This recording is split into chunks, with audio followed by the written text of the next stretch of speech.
Guys, the iPhone 18 Pro versus Galaxy S25 Ultra. This is a battle between future innovation and a proven flagship. But which one actually wins? Today, we're verifying real specs and leaks to separate facts from hype. Guys, let's start with the Samsung Galaxy S25 Ultra, because this phone is already officially launched. It features a 6.9 AMOLED display with 120Hz refresh rate and up to 2600 nits brightness, making it one of the brightest and smoothest displays available. It's powered by the Snapdragon 8 Elite chip, delivering strong performance for gaming, multitasking, and AI tasks. Now, the biggest strength, the camera system. The S25 Ultra comes with a 200MP main sensor, along with multiple telephoto lenses for zoom. This gives it a major advantage in long-range photography and detail capture. The battery is also solid at 5000 mAh, with fast charging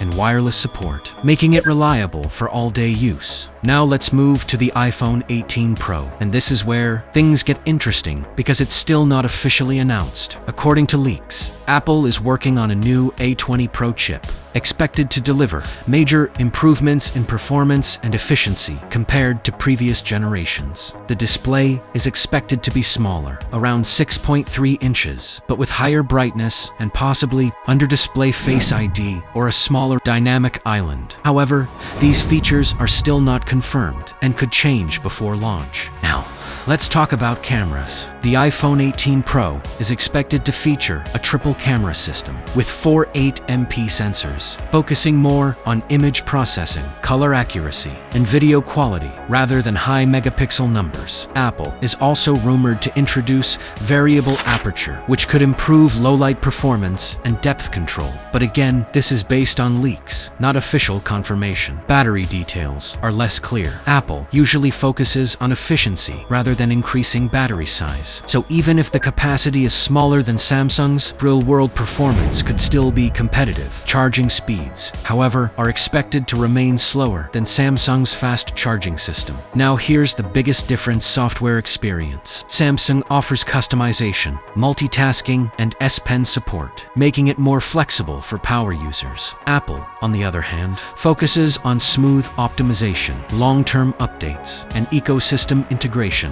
which many users prefer for reliability. Tell us your opinion. Who is win, guys? Subscribe the Upgrade Zone for next videos.